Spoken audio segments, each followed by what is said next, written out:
Hey, what's happening, everybody? It's Dwayne with Off Grid. So you can see, kind of got a cruddy day today. So today I wanted to talk about the truss making process. Why am I making my own trusses for my house versus just going out and buying some trusses? Well, I'll give you some reasons, all right? Number one is cost.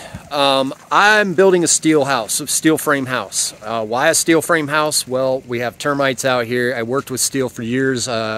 Welding and fabrication work is something I've been doing for a long time, so it just made sense. You know, it was a toss-up of a coin between the earth bag building and the steel building, so we kind of went down that rabbit hole so many times debating the two that we just finally ended up settling on the house being made out of steel because we liked the aesthetics of it. 2,000 square foot house, and the design that we wanted was a single slope building because one main reason was water catchment. That's a big part of our design. Wanted to have a very simple roof. I didn't want something with a bunch of different contours here and there, and you know, I didn't want the gable style roof because of I just don't feel they're as efficient with the heating and cooling. You know, we have all that extra space up there. So for me, I like the idea of a single slope building. You know, and it's also simpler to build in some regards. There's a couple little caveats to that though. So also, another thing is I'm doing a DIY home build, so I'm building most everything by myself. I am doing the true definition of a home build DIY style. I'm doing my own footings, I poured my own concrete, I made my own rebar cages, I'm designing my own trusses, welding my own trusses, you know, you name it, doing my electrical, my plumbing. So this is a complete DIY, basically almost completely solo, you know, that I'm out here doing this. So if I'm going to be doing things solo, there's also some things that engineering-wise need to be done in order to even allow me to do that. Because one of the things you really start to learn real quick when you go to design a house, like say a 2,000 square foot house like we're doing, you realize real quick that there are some obstacles you're going to have to overcome in order to build that house solo. You know, most of the time, almost always people are doing these with multiple people, or if they do a DIY house, they're a lot smaller houses, you know, somewhere 800 square feet or less usually. So, you know, that size house has different engineering things that you're going to have to deal with. So when you're doing a single slope building that's say 40 plus feet long or wide and then 50 feet long, and there you have a 14-foot roof and an 8-foot roof on this side, or a 10-foot roof on this side, I'm sorry. You got a truss that's going to go across that's over 40 feet long. Now, I went and priced trusses. First thing I did, which, you know, is pretty common sense, is I went out and called a bunch of different companies and got price quotes on trusses. Now, the thing about the trusses is it's not even just the cost of the trusses alone. It's also the cost of delivery, because I'm out here in the middle of Arizona in the desert.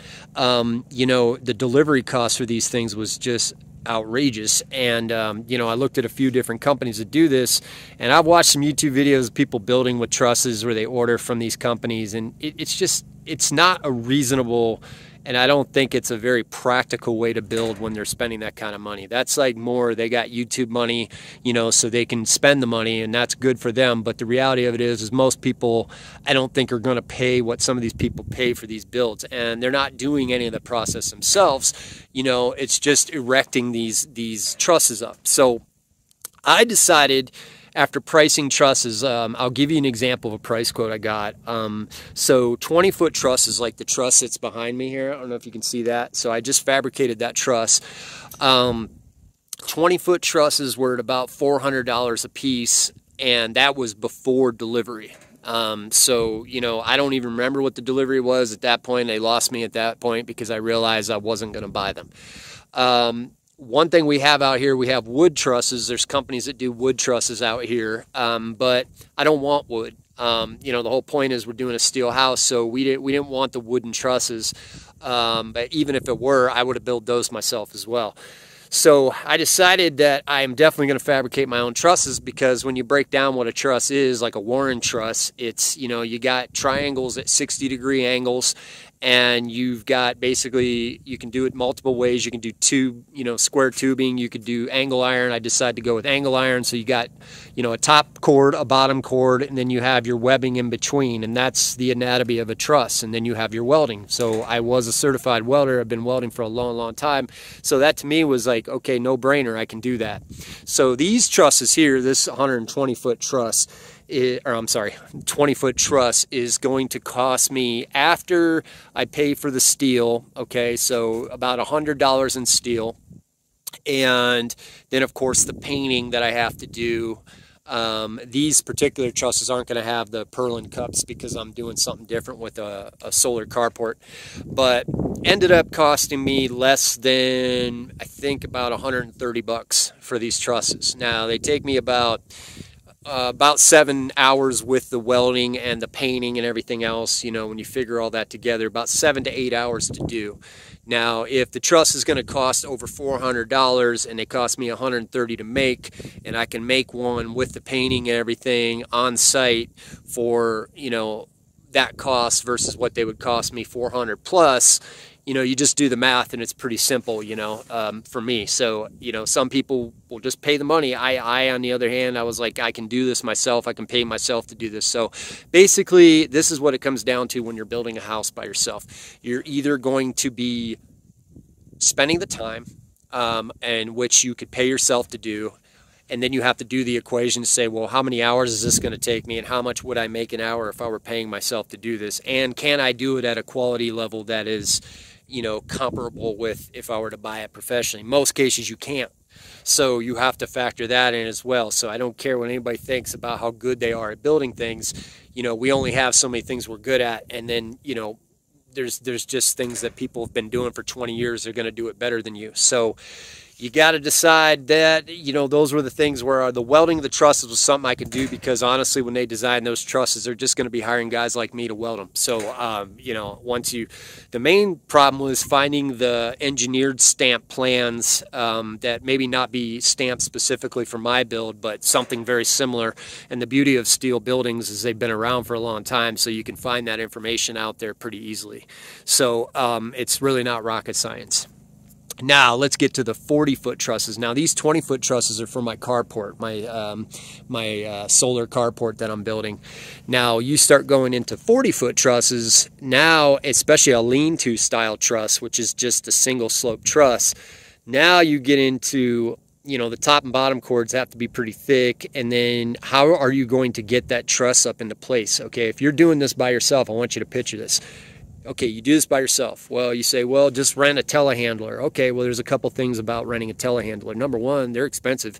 And if I'm going to be hanging, 5 or 6 trusses, in this case, I'm hanging 6 40-foot plus trusses, how many days is that going to take me to do, right? Even if I had, a couple people, a minimum, it's going to take me a couple days. I've watched plenty of videos, where people can get them up in a day, but usually that's with the crew of people, and then you got to pay the crew. I don't have that many friends that are just going to help me build the house for free, and I don't do these little workshops where people, they claim they're little workshops to teach people shit, but really all they're doing is exploiting people. I can either hire people to do this, or I can do it myself, or I can do a mix of the two. So there's that. Okay, so even with a telehandler, I would need hands on deck to do this, all right? Now, without a telehandler, then you go, okay, well, how the hell are you going to do that? That's a 40-foot truss, and not only is a 40-foot truss, they're heavy. It's steel. That thing's going to weigh quite a bit, over 500 pounds. So how are you going to lift that thing 14 feet in the air on one side, 10 feet in the air on the other side, and make that thing, stay in place? I have an engineering plan for that. I'm not going to reveal it right now, but some people have been following me on Instagram and stuff know they've seen me, building something, but you'll see the whole system in place once it's there. But I had to come up with my own system to engineer that, to do it where I could do it in place. It's kind of a tricky thing to do. Now, so there's that. Now, I got a price quote on 40-foot trusses. All I'm going to say was it was close to, I want to say it was like $12,000 with delivery, if I remember that right. It might have been a little more than that, but it was about 12 grand was the quote that I got to get these trusses out here. $12,000, okay? So here's what it cost me in steel.